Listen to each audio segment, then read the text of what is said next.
Saxon Advanced Mathematics, lesson 36. We have a three-part lesson today. The first one is just kind of concepts and a little vocabulary. Then we're going to do a trig lesson, and then we're going to do a fun little algebra piece that you've seen before.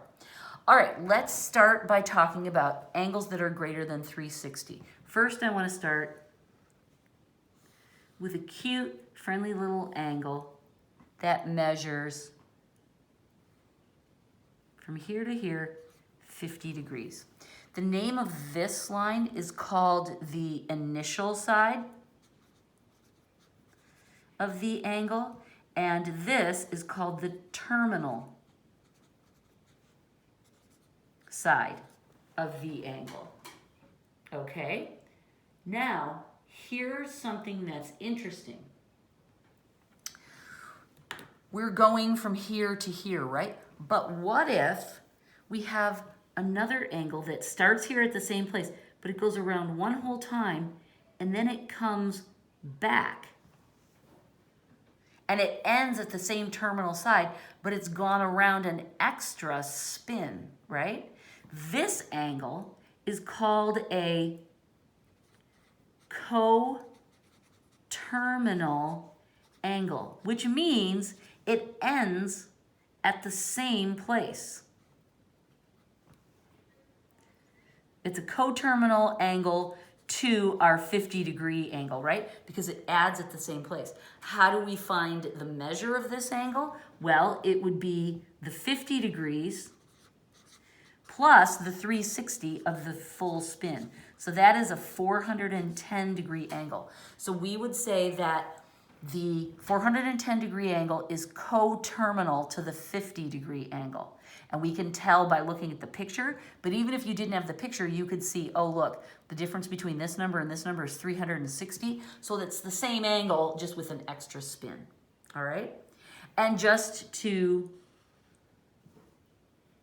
help you keep your head on straight, I mean, I don't know if this is gonna help, but the same thing can happen with negative angles. Let's say that instead of a positive 50-degree angle, we had a negative 50-degree angle, right? This would be the initial side. We've been using that word a lot lately, haven't we? We used it last lesson a bunch in a different context. This would be the terminal side, right, where it ends. But if we wanted, we could go all the way around once, complete the circle, and then hit the same one. And this angle, I'll make it up here now. This would be a coterminal angle to minus 50 degrees. And it would still be 410, but it would be, right? It would still be the 50 plus the 360, but it would be minus 410 degrees, right? Because it's spinning in the opposite direction. We can see it's still the 360 plus the 50, even though we're going in the opposite direction, all right? So that would be the measure of the angle. Okay, now we're gonna use that with some trig function problems and see how that changes our life ever so slightly. Ready? This kind of problem are called sums of trig functions. And in these, we are going to use everything we know about trig functions using our special triangles, using our signs, right, in the 4 different quadrants. But we are not going to need to use our calculators. And I love trig problems where we don't have to use the calculators. I get a little tired of all those decimal places. All right, 36.1. Evaluate cosine of 135 degrees plus the tangent of 330. What I like to do when I set these problems up, I mean, obviously I write way bigger than you do. You don't have anyone looking at your work on a camera. But I like to set them up in columns, then I'm going to work on this one here, and then at the end I'll be able to combine them with everything in its place. So I do recommend that strategy for your work. All right, the first thing we always want to do is draw a triangle. I mean, yeah, draw the triangles, right? So 135 degrees, that's positive. Let's see, we're gonna need 90 in the first quadrant, and that leaves us with 45 in the second. So I like to figure that out so I don't have to make my picture so big.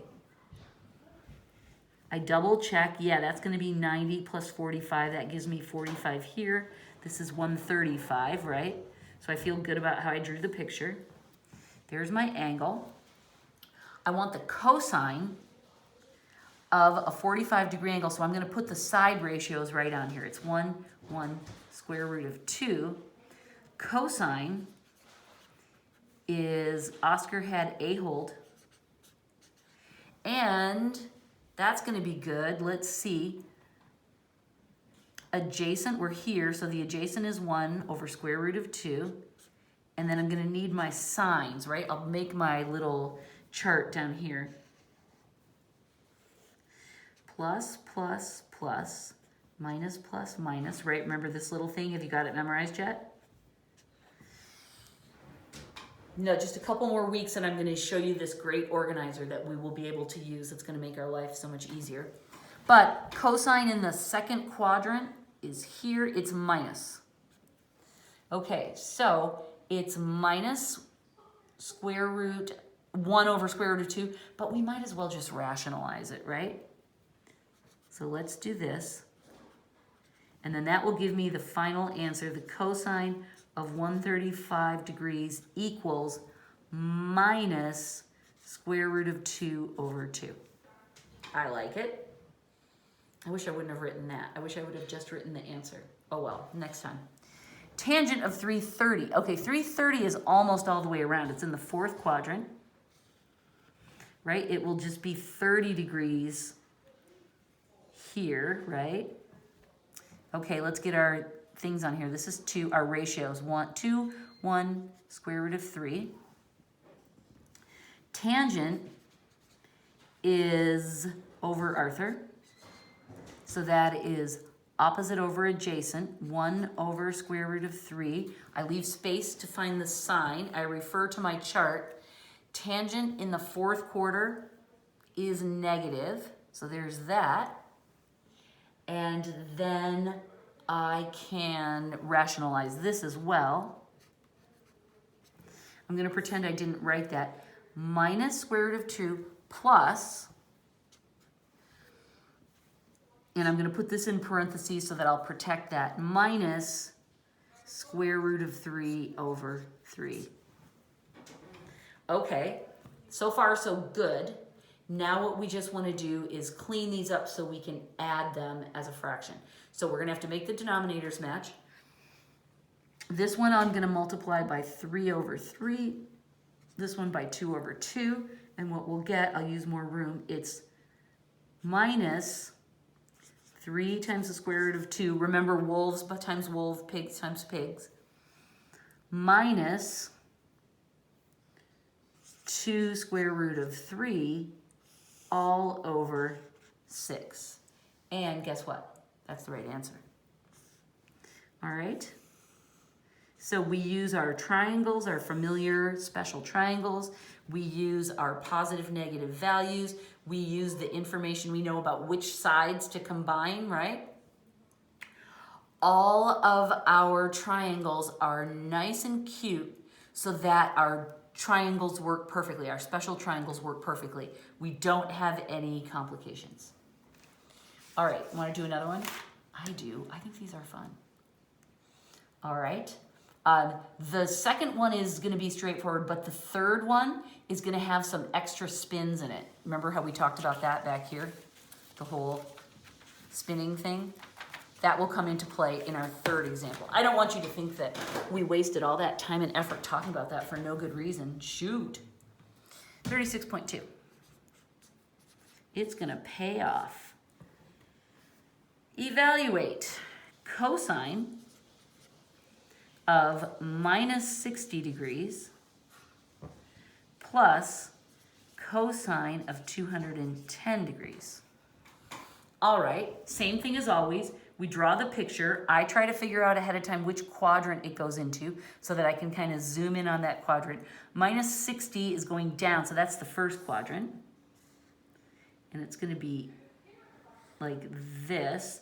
This is 60 degrees. So this is going to be 30 degrees, right? And so let's see, I always get disoriented when it's the 60-degree angle. This is the one that I've chopped. So it is, this is the 2, this is the 1. No, that's not. Look, this is what I have to do to help myself. 30 degrees, it's 1, 2, square root of 3. So, yeah, that's that.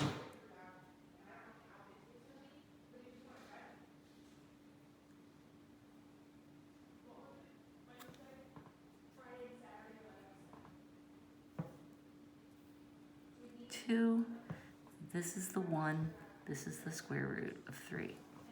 Okay, so cosine, sorry, my brain hiccuped there. Cosine is, Oscar had a hold. So the adjacent side is, I did that wrong. My triangle's wrong.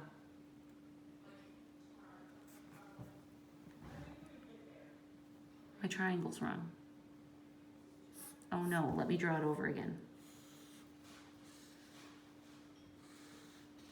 There, that looks better.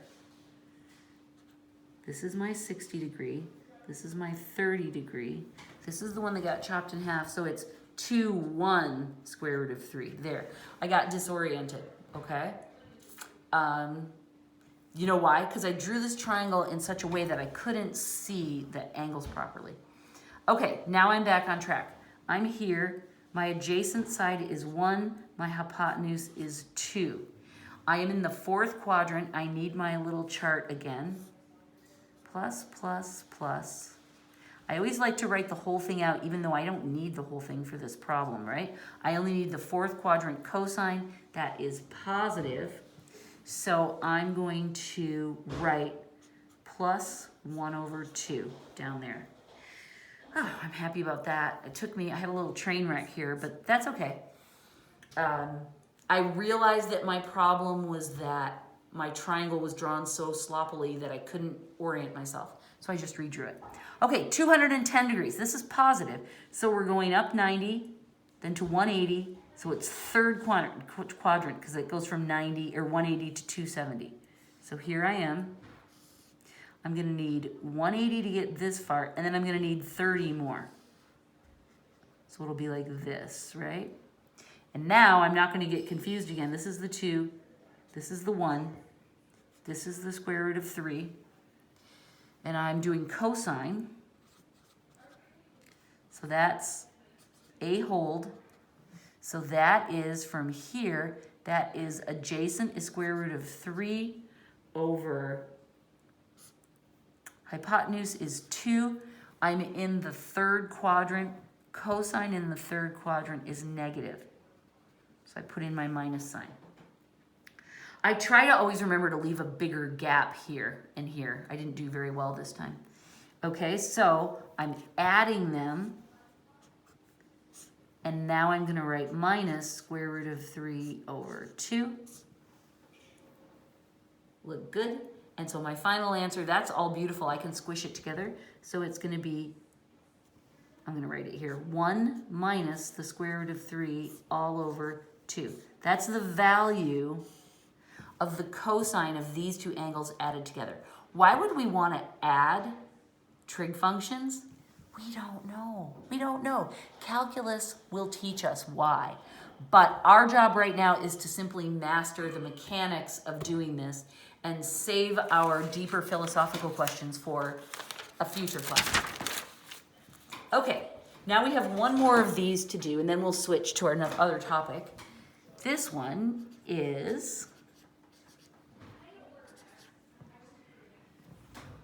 slightly more complicated looking when we see it. It's the cosine of 570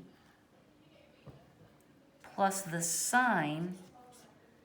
Oh, I hate when I say that out loud. I used to get so annoyed with teachers who would like talk when they were writing because it's so distracting because you can't really listen to them.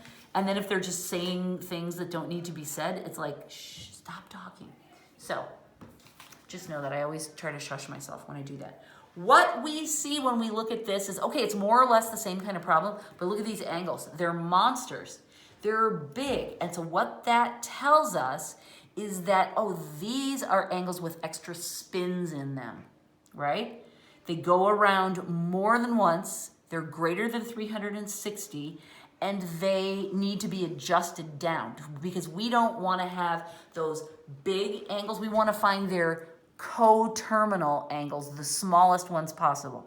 So here's what I want you to add to your list of things that you should memorize. One spin around the grid is 360 degrees. Two spins, oops, I should make it start perfectly. Two spins around is 720 degrees.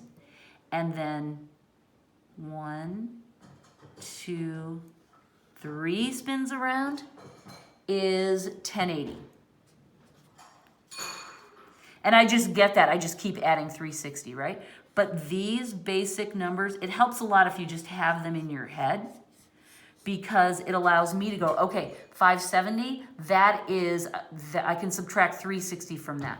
But 765, I can take 720 from it. So it's helpful just to be able to quickly adjust these. So what I'm gonna do is I'm gonna subtract 360 from this right away and know that the angle I'm actually gonna work with is the cosine of what, 210 degrees, right?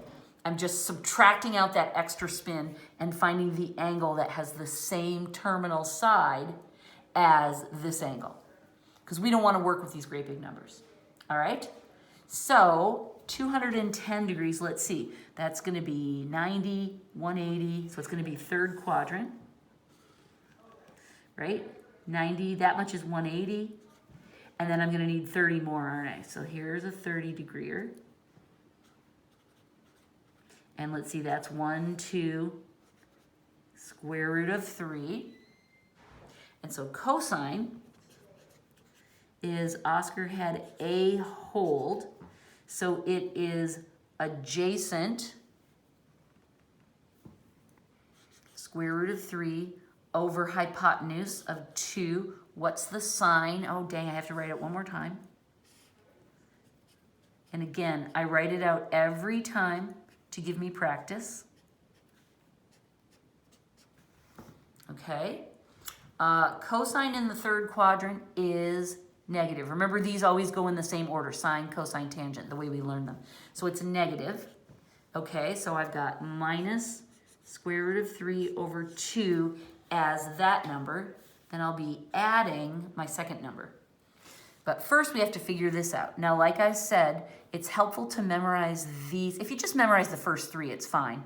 You could keep adding, but just do these. If you watch enough snowboarding in the Olympics or, you know, actually snowboard in real life or ski, which is what I do, you will get used to these because the tricks are based on how many spins you get, or it can be a spin and a half, like a 540. So maybe you know what I'm talking about. But memorize these numbers and how many spins it is. I'm going to subtract 720 from this. Now, the pluses and minuses can get kind of confusing. Just don't think about that. Just go, okay, the difference between these is 45, and I'm working in the negative land. So I'm looking for the sine of minus 45 degrees. I know that is going to be in the fourth quadrant. It's going to be right smack down the middle. I'm okay with the 30-60 triangles, but man, the 45-45 is just so cute, isn't it? It's so easy. Okay, so there it is, and we know it's 1, 1, square root of 2. And so sine is Oscar had, so it's the opposite over the hypotenuse, and then I always remind myself, oh yeah, well, it's always sine or cosine are both going to be 1 over square root of 2. Let's rationalize it. Square root of 2 over 2, right? I'm just mentally rationalizing the denominator. And then I want to double check my positive negative sign. It's sign in the fourth quadrant, so it is negative. So I go back down here to where I'm building my answer, minus square root of 2 over 2. Oh, look, matching denominators. John was kind. So we can make it into a single fraction, minus square root of 3 minus square root of 2. We can't simplify that. There's no way we can make those pigs match. So, sucks to be, right? And we're done. And that's the right answer. Okay, so we can now stare down these great big angles because we know how to adjust them by subtracting out the extra spins, and we can get to the simplest coterminal value and then work the problem from there just like we always have. All right, so that's what was new in this lesson. But there's more. You think I'm done? You think that's it? Do you think that's as much value as you get for one lesson of advanced mathematics? No, no, no, you get more. Of course you do. These we also did last year. These are, I like them. They're boat in the river problems. And remember, just think of Lewis and Clark. Those poor gents had to get into their canoes in St. Louis, Missouri, and they had to paddle up the Mississippi River, or up the Mississippi and then up the Missouri, all the way up into, I don't know, where does it even go? Montana? Something like that. They had to go a long way, and they were fighting the current the whole way, right? Just think of how hard they had to paddle to make any headway in that river. And then remember that what they hoped to find, it didn't quite work out that way, but what they hoped was that they would eventually get to the top of the Missouri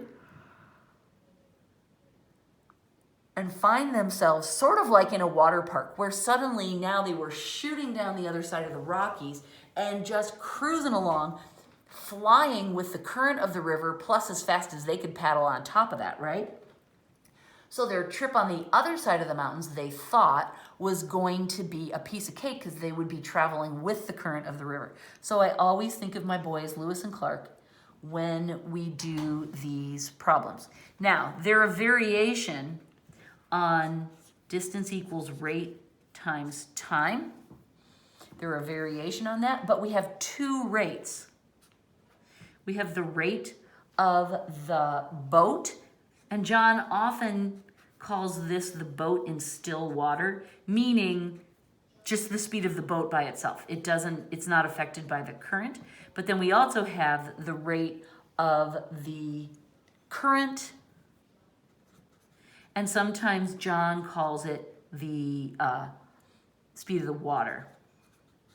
So both of those words can describe it, right? So we have to have two rates, and that complicates our formulas a little bit. But it's all based on this old friend. What we have is we have a downstream equation.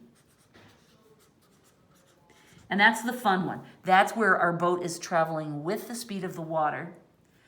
So, this is going to be, we're going to call that B, and we're going to call this W. All right? So when we're going downstream, that's the far side of Lewis and Clark. That's when your boat is traveling with the speed of the water. You multiply it by the time downstream, and that will give you the distance downstream. Okay?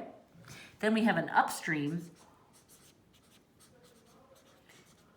equation, and this time the boat is fighting the speed of the water. So if our boat's going 10 miles an hour and the water's going 5 miles an hour, no, let's make it 8 miles an hour. We're only going 2 miles an hour, right? Our rate is reduced because the water's fighting us. Times the time upstream equals the distance upstream. Yay, now we have equations. Make sure you write these in your book. You don't necessarily have to write this part, but that helps you explain how this works. These are two rates, right? Okay, this is the good stuff. We did these last year, I'm quite sure, near the end of Algebra 2. It was spring. You were probably delirious. It's fine. All right, let's do one, shall we? I'm going to switch to the next page. Oh, I also want to say that I think it's this very first problem. Yeah, we only have one. I'm just just gonna flip. John throws us another slight monkey wrench because in this example, he's talking about a plane and the wind. Oh, we haven't talked about that before. Just remember that the plane is like the boat and the wind is like the water, right? And you know how that works. If a plane is flying into the winds, they call them headwinds, then that slows you down. I grew up in Michigan.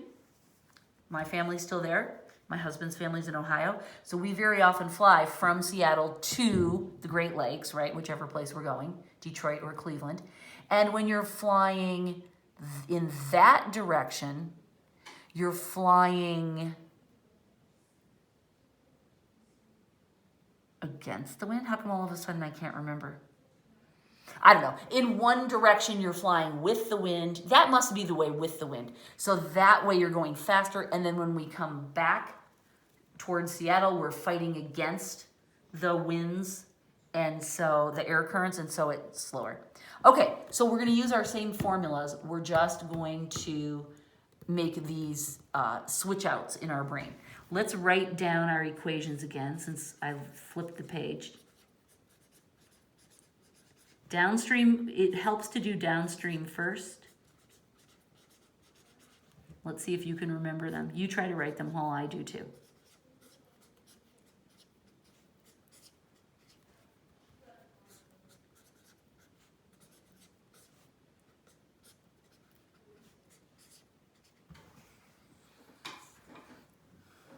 When you're done, check and make sure that you got them right.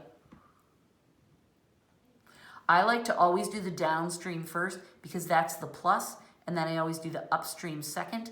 That's the minus. These are alphabetical, and plus and minus seems like an order to me. Okay, so now what we do is we make our list of variables. B, W, TD, DD, TU, du. Just like any story problem, once we get our base equation settled, we set up our list of variables, and then we go back to the book and figure out what we've got. All right. One day, I haven't even read the problem yet. Selby found that her plane could fly at 5 times the speed of the wind. Okay, the speed of the wind is W. So the speed of the boat must be 5 times W. Her plane can fly at 5 times the speed of the wind. She flew 396 miles downwind in 1/2 hour more than it took her to fly 132 miles upwind. Okay, the distances were easy, but this time is making me a little crazy, right?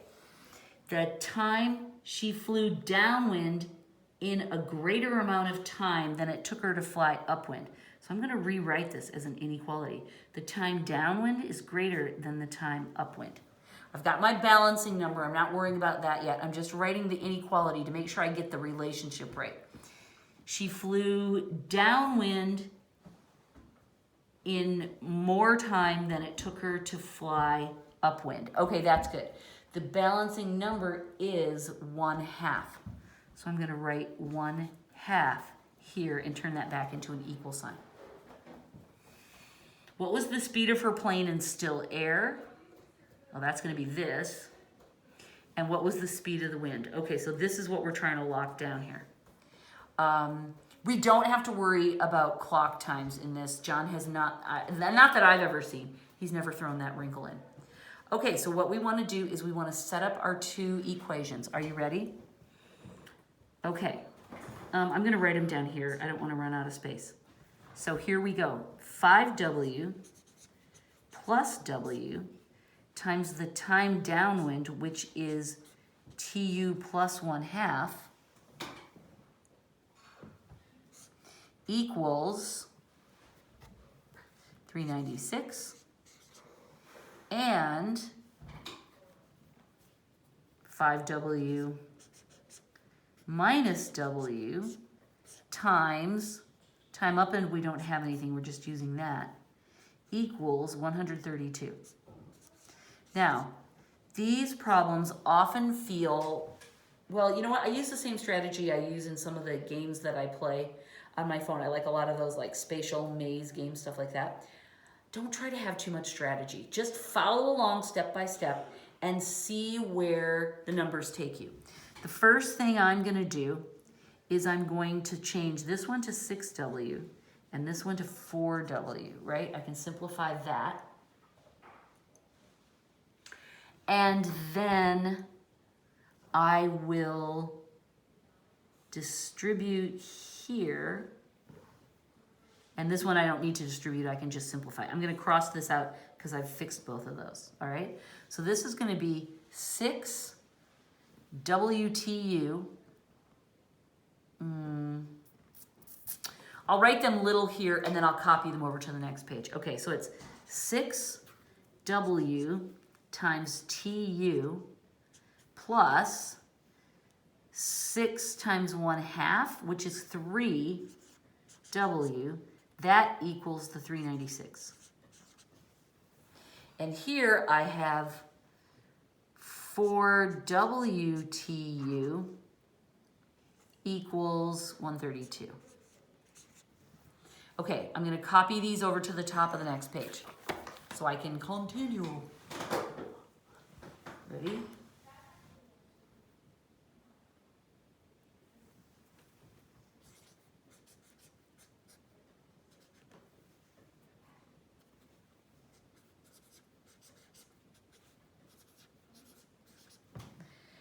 And 4WTU equals 132. Okay, that's our system.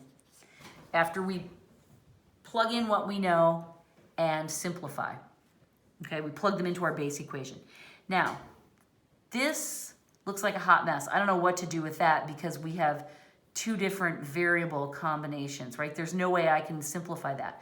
But this gives me hope because I can at least divide both sides by 4 and solve that to get that WTU. That's a combo, a variable combo, but that's okay. And it equals, let's see, 4 into 100 is 25. 4 into 32 is 8. 25 plus 8 is 33. Okay. Now that's not the answer to anything, but this matches to this. Remember how these problems are so trippy because all of a sudden you've got all these weird variables and all of a sudden they like collide into each other. It's kind of like a train wreck. So now what I'm going to do is I'm going to rewrite this top equation and I'm going to substitute this value in. 6 times 33 plus 3W equals 396. I'm going to multiply this. 6 times 30 would be 180. 6 times 3 would be 18, so that is 198. So I'm going to subtract 198 from both sides. This all goes away again, and I get 3W equals, oh, let's see. If that were only a 6, it would be 200. But it's less than that, so this must be 198. Oh, that's the same. Let's double check. 8 plus 8 is 16. Carry the 1. 10 plus 9 is 19. 1, 2, 3. I did it. Okay? That's kind of weird how that it turns out to be exactly the same. But now I just divide by 3. And I know that this is going to work out evenly. 198 divided by 3. 1 into 19 is 6 times. I'm talking out loud, but you know, I'm doing my division. Oh, look, it works out to W equals 66. And word problems deserve a word on the answer, so let's go back. How are they measuring the wind? It's miles and it's hours, so I can assume that this is miles per hour. And then what about the speed of the boat that's the plane? I'm using B even though it's a plane, whatever. I could have switched it to a P if I wanted, but I'm not that fancy today. Oh, I know what we have. The boat slash plane is traveling at 5 times the wind slash water. So 66 times 5 is 330 miles per hour. Did I get it right? Heck yes. So satisfying. That is the right answer. Okay, so these are not really any different than what we did last year. I just reminded you of the formulas. I reminded you of the weird quirk where you get this halfway point where it's like, I have no idea what a what-to is, but okay, let's just plug that into the other equation and be happy. And it always works out, right? Like I said, it's kind of like those games I play on my phone where I don't really use a lot of strategy. I just start moving things and hope that something's gonna give, and it does. I'm kind of into that ball sort puzzle, you know, where there's like test tubes, and there are 4 colored balls in each of them, and they're all scrambled up, and my job is to sort them out. I found that if I try to be too strategic, it doesn't always work, but if I just like stop trying so hard and just move whatever I can move, it almost always works out. So that's what we're doing here. We're just using what we can use without overthinking. Well, you know what? I think I've talked long enough. You're done. Thank you. Bye.